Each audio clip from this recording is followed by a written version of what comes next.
Rome সম্রাট Heraclius বহু সংগ্রাম সাধনার মধ্য দিয়ে সাম্রাজ্যের ক্ষমতার কেন্দ্রবিন্দুতে এসেছেন।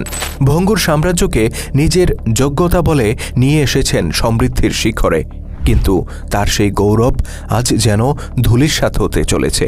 হেরাক্লিয়াসের আগের সেই আনন্দ আজ আর নেই। ঠোঁটের কোণে লেগে থাকা আগের সেই হাসি এখন আর দেখা যায় না। হৃদয়তন্ত্রীতে আহ্লাদের সুর মূর্ছনা এখন আর ঝংকার দিয়ে ওঠে না। সবকিছু কেমন যেন এলোমেলো হয়ে গেছে তার। রুক্ষ আরব থেকে ধেয়ে আসা একটা প্রচণ্ড ঝড়ে তিনি যেন নিজের সাম্রাজ্যের ধ্বংস দেখতে পাচ্ছিলেন। হেরাক্লিয়াস অবাক হয়ে ভাবেন, নিঃস্ব আরব জাতি এই কদিন আগেও তারা ছিল অনাহারী, অস্ত্রহীন, বস্ত্রহীন। রোমানদের সাথে কোনো ব্যাপারে তাদের কোনো তুলনা চলত না, অথচ সেই আরবরা আজকে একের পর এক যুদ্ধে রোমানদেরকে পরাজিত করে যাচ্ছে। বেদুইনেরা এত সাহস, এত শক্তি পেল কোথায়? কেন তাদেরকে থামানো যাচ্ছে না? হেরাক্লিয়াসের কাছে এই প্রশ্নের কোনো উত্তর ছিল না। আরব মুসলিমরা প্রথমবারের মতো রোমানদের মুখোমুখি হয়েছিল সেই মুতার যুদ্ধে। নবী মুহাম্মদ সাল্লাল্লাহু আলাইহি সাল্লাম বেঁচে থাকতে মুসলিম ও খ্রিস্টানদের মধ্যকার একমাত্র যুদ্ধ ছিল এটি। হেরাক্লিয়াসের মনে আছে 7 বছর আগে সংগঠিত ওই যুদ্ধে ক্ষুদ্র মুসলিম বাহিনী রোমানদের দাপটের সামনে কয়েক ঘণ্টাও টিকতে পারেনি। পরপর তাদের 3 জন কমান্ডার মারা গেলে খালিদ বিন ওয়ালিদ নামে একজন হাল ধরেন এবং কোনো রকম তাদেরকে উদ্ধার করে আরবে ফিরে যান। হেরাক্লিয়াস আশা করেছিলেন মুতার যুদ্ধের সেই তিক্ত অভিজ্ঞতা আরবরা খুব সহজে ভুলবে না, আর কোনোদিন তারা রোমান সাম্রাজ্যের দিকে হাত বাড়ানোর সাহসও পাবে না। কিন্তু তার সব ধারণা আজ ভুল প্রমাণিত হয়েছে। সেই অখ্যাত যুবক খালিদের নেতৃত্বে আরবরা আবারও সিরিয়ার মাটিতে ফিরে এসেছে, আর তাদের এই প্রত্যাবর্তন ভয়ানক প্রত্যাবর্তন। এবার তারা যেন কোনো বাধাই মানতে চাচ্ছে না। যেদিকে যাচ্ছে সাইমুম ঝড়ের মতো সবকিছু তছনছ করে দিয়ে যাচ্ছে, বাঁধ ভাঙা জোয়ারের মতো সবকিছু ভাসিয়ে নিয়ে যাচ্ছে। আকাশের বিজলিও যেন তাদের তরবারির সামনে হার মানছে। বিপুল শক্তির অধিকারী রোমান বাহিনী দফায় দফায় চেষ্টা করেও মুসলিমদের এই জয়রথ থামাতে পারেনি। হেরাক্লিয়াস ভেবে পান না এটা কি করে সম্ভব। হেরাক্লিয়াস উপলব্ধি করলেন আরবদের এই জয়রথ থামাতে যা করার তাকে এখনই করতে হবে। সিরিয়ার গুরুত্বপূর্ণ শহরগুলো এরই মধ্যে মুসলিমরা দখল করে নিয়েছে।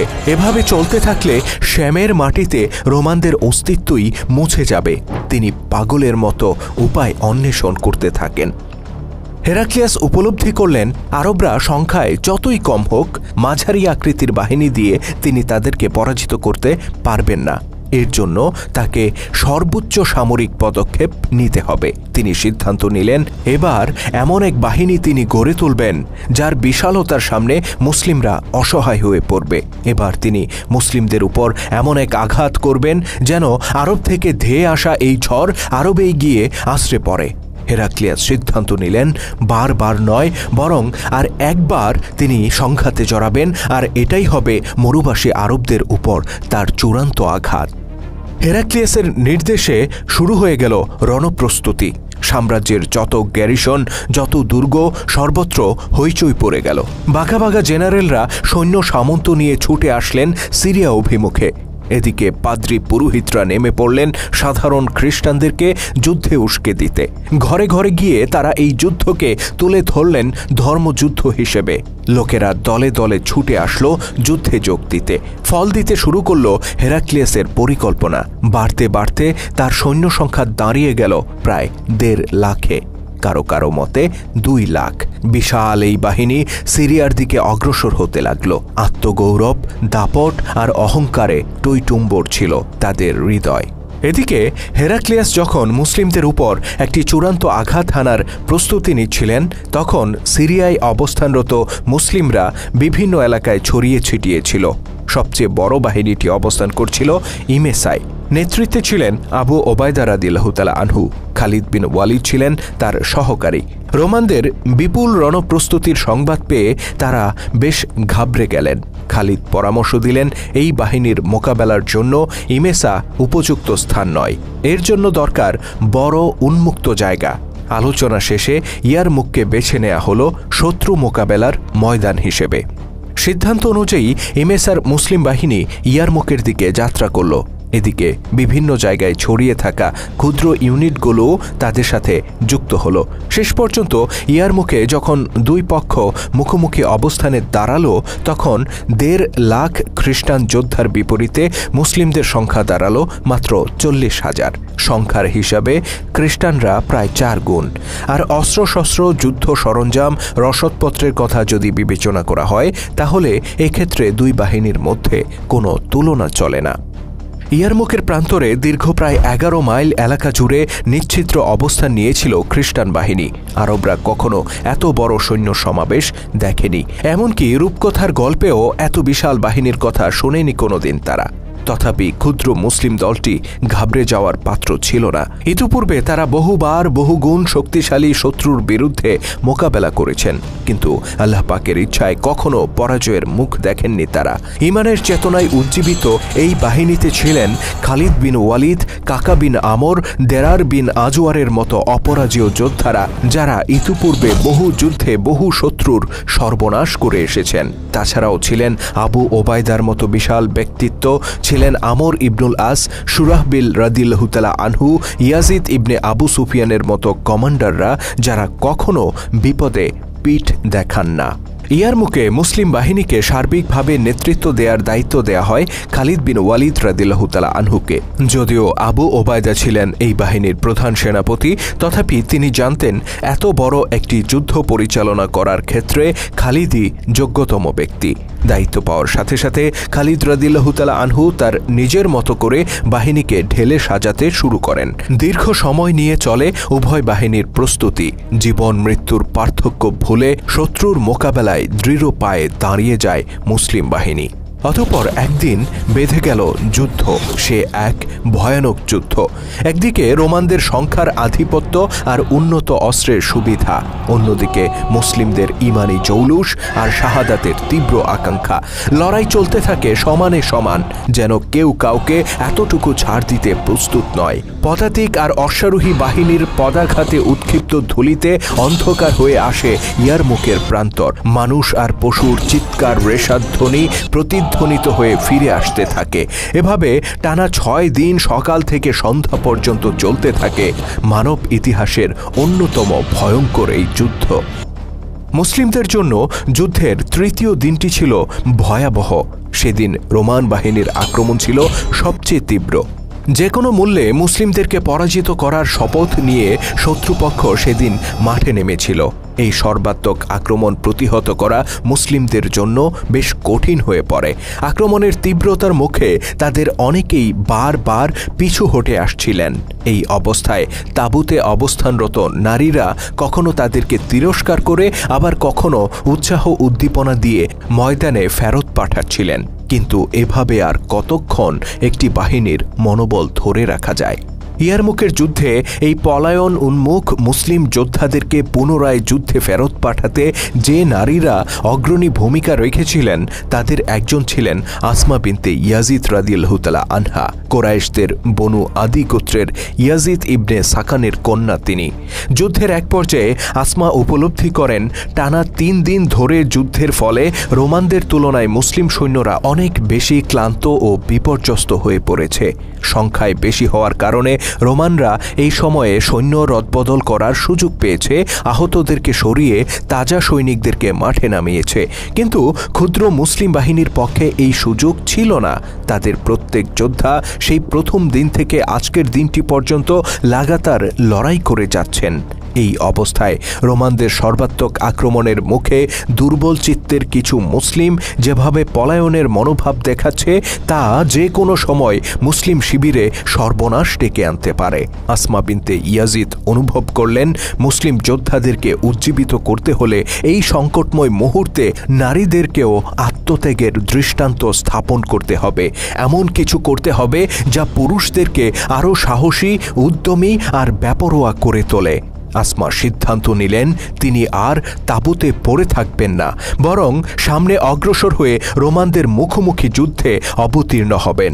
রোমান যোদ্ধাদেরকে হত্যা করে কিংবা নিজে শহীদ হয়ে তিনি মুসলিম সৈনিকদের জন্য দৃষ্টান্ত স্থাপন করে যাবেন। আসমা রাদিয়াল্লাহু তাআলা আনহা তো এই সিদ্ধান্ত নিয়েছেন। কিন্তু যুদ্ধ করতে লাগে ঢাল তলোয়ার কিংবা বর্ষা বল্লম হলেও লড়াই চালিয়ে যাওয়া যায়, কিন্তু আসমার কাছে তার কোনোটাই ছিল না। এই অবস্থায় তিনি কি দিয়ে লড়াই করবেন, এটাই বড় প্রশ্ন হয়ে দাঁড়ায়। বিশেষ করে প্রতিপক্ষ রোমানরা যেখানে উন্নত অস্ত্রে সজ্জিত, সেখানে খালি হাতে তো আর তাদের সাথে যুদ্ধ করা যায় না। অনেক খোঁজাখুঁজি করার পরেও চাকু আর তাঁবুর খুঁটি ছাড়া আর কিছুই তিনি খুঁজে পেলেন না। অগত্যা তাই তিনি হাতে তুলে নিলেন আর বললেন, আজকে এই হবে আমার যুদ্ধের অস্ত্র। আসমা দেখলেন কয়েকজন পলায়নরত মুসলিমকে তাড়া করে তাঁবুর দিকে অগ্রসর হচ্ছে রোমানদের একটি ছোট্ট দল। এই দৃশ্য দেখার সাথে সাথে তিনি বাঘিনীর মতো হুঙ্কার দিয়ে উঠলেন। পলায়নরত মুসলিমদেরকে তীব্র ভর্ৎসনা করে নিজেই ছুটে গেলেন রোমানদেরকে প্রতিহত করতে। তার এই কাণ্ড দেখে তাঁবুতে অবস্থানরত নারী ও পলায়নরত পুরুষেরা ভরকে গেলেন। তারা ভাবলেন এই নারী হয়তো উন্মাদ হয়ে গেছে, রোমানরা হয়তো এখনই তাকে কেটে টুকরা টুকরা করে ফেলবে। কিন্তু আসমা কোনো কিছুতেই পরোয়া করলেন না। শাহাদাতের অদম্য স্পৃহা তাকে পাগল করে তুলল। তিনি সামনে অগ্রসর হয়ে সর্বপ্রথম যে খ্রিস্টানটিকে কাছে পেলেন, খুঁটির এক আঘাতে তাকে মাটিতে ফেলে দিলেন। তারপর আরও কয়েকটি নির্মম আঘাতে তার ইহলীলা সাঙ্গ করে দিলেন। অতঃপর তিনি আরেকজনের দিকে এগিয়ে গেলেন, তাকেও ঠিক একইভাবে বধ করলেন। তারপর অগ্রসর হলেন আরও একজনের দিকে। আসমার এই অবিশ্বাস্য কীর্তি দেখে ভরকে যাওয়া অন্য নারীরাও যেন সাহসী হয়ে উঠলেন। তারাও দলে দলে লাঠি হাতে ছুটে আসলেন আর আসমার সাথে যোগ দিলেন। এদিকে বীরাঙ্গনা আসমাকে ততক্ষণে পেয়ে বসেছে খুনের নেশা। রক্তের গন্ধ যেন তাকে বাঘিনীর মতো উন্মাদিনী করে তুলেছে। একের পর এক রোমান যোদ্ধাকে বধ করে তিনি অগ্রসর হতে থাকলেন। একজন শত্রুকে নিপাত করে আরেকজনের দিকে এগিয়ে গেলেন, তাকে হত্যা করে নিশানা করলেন আরও একজনকে। এভাবে একের পর এক কাফিরকে হত্যা করে গগন বিদারী তাকবীর ধ্বনিতে তিনি আকাশ বাতাস প্রকম্পিত করে তুললেন। অন্য নারীরাও তার এই ধ্বংসলীলায় যুক্ত হলেন আর সকলে মিলে এক ভয়ানক তাণ্ডব শুরু করলেন। এদিকে রোমান সৈনিকরা এসেছিল তাঁবু লুটপাট ও নারীদেরকে অপহরণ করার খায়েশ নিয়ে। কিন্তু মুসলিম নারীরা যখন ভয়ানক মূর্তি ধারণ করল, তখন খ্রিস্টান ক্ষুদ্র দলটি প্রমোদ গুনতে শুরু করল। কিছু বুঝে ওঠার আগেই তাদের অনেকগুলো লাশ মাটিতে পড়ে গেল। অবশিষ্ট রোমান সেনারা লুটপাটের আশা ছেড়ে দিয়ে নিরাপদে ফিরে যাওয়ার ব্যাপারে মনোযোগী হয়ে উঠল। রোমানরা ফিরে গেলে তাদের অনেকগুলো লাশ ময়দানে পড়ে থাকতে দেখা গেল। নিহতের মোট সংখ্যাটা ঠিক কত ছিল তা আমরা নিশ্চিত করে বলতে পারি না। তবে শুধুমাত্র আসমার কথা যদি বলি, সেদিন তিনি একাই 9 জন রোমানকে হত্যা করেছিলেন। আমরা মুতার যুদ্ধের কথা জানি, যেখানে আল্লাহর তলোয়ার খালিদ বিন ওয়ালিদ রাদিয়াল্লাহু তাআলা আনহু শত্রুর উপর এত তীব্রভাবে আক্রমণ করেছিলেন যে তার হাতে একে একে 9টি তলোয়ার ভেঙে গিয়েছিল। সেই যুদ্ধের 7 বছর পর আজকে ইয়ারমুকের ময়দানে একজন নারী হয়ে আসমা রাদিয়াল্লাহু তাআলা আনহা যে কীর্তি স্থাপন করেছেন তা খালিদের চেয়ে কোনো অংশে কম ছিল না। সামান্য তাঁবুর খুঁটি দিয়ে পিটিয়ে তিনি হত্যা করেছেন এমন 9 জন যোদ্ধাকে, যাদের প্রত্যেকে ছিল উন্নত অস্ত্রে সজ্জিত এবং লৌহ বর্ম দ্বারা আচ্ছাদিত। ঠিক কিসের জোশে, কোন শক্তিতে আসমা সেদিন এই অসম্ভব কীর্তি স্থাপন করেছিলেন তা আজও আমাদের কাছে এক বড় রহস্য। 6 দিন ব্যাপী ঐতিহাসিক সেই যুদ্ধে শেষ পর্যন্ত মুসলিম বাহিনীর বিজয় হয়েছিল। সম্রাট হেরাক্লিয়াসের পাঠানো সবচেয়ে শক্তিশালী আর দুর্ধর্ষ বাহিনীটি একেবারে ধ্বংস হয়ে গিয়েছিল। ওই এক যুদ্ধেই নিহত হয়েছিল 70,000 রোমান সৈন্য, যা হেরাক্লিয়াসকে চিরতরে পঙ্গু করে দেয়। পরবর্তীতে যদিও তিনি মুসলিমদের বিরুদ্ধে আরও বেশ কিছু যুদ্ধে জড়িয়েছিলেন, কিন্তু ইয়ারমুকের মতো এত বড় বাহিনী আর কোনোদিন তিনি গড়ে তুলতে পারেননি। আর পরাজয়ের যে চোরাবালিতে তিনি পা ফেলেছিলেন, সেখান থেকেও আর বেরিয়ে আসতে পারেননি।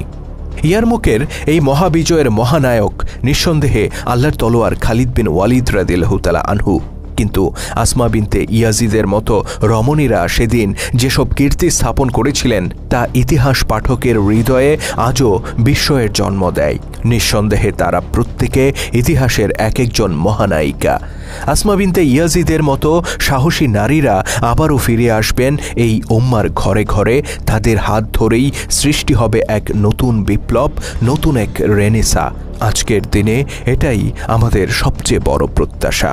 ইসলামের গৌরবময় ইতিহাস নিয়ে নির্মিত ভিডিও চিত্র আমরা ধারাবাহিকভাবে তুলে ধরছি আমাদের চ্যানেলে। আপনি যদি নতুন হয়ে থাকেন তাহলে চ্যানেলটিতে সাবস্ক্রাইব করার অনুরোধ রইল। আর আজকের ভিডিওটি কেমন ছিল কমেন্ট করে জানাতে ভুলবেন না। যদি ভালো লেগে থাকে তাহলে অবশ্যই লাইক ও শেয়ার করে ছড়িয়ে দেওয়ার অনুরোধ রইল। আল্লাহ হাফেজ।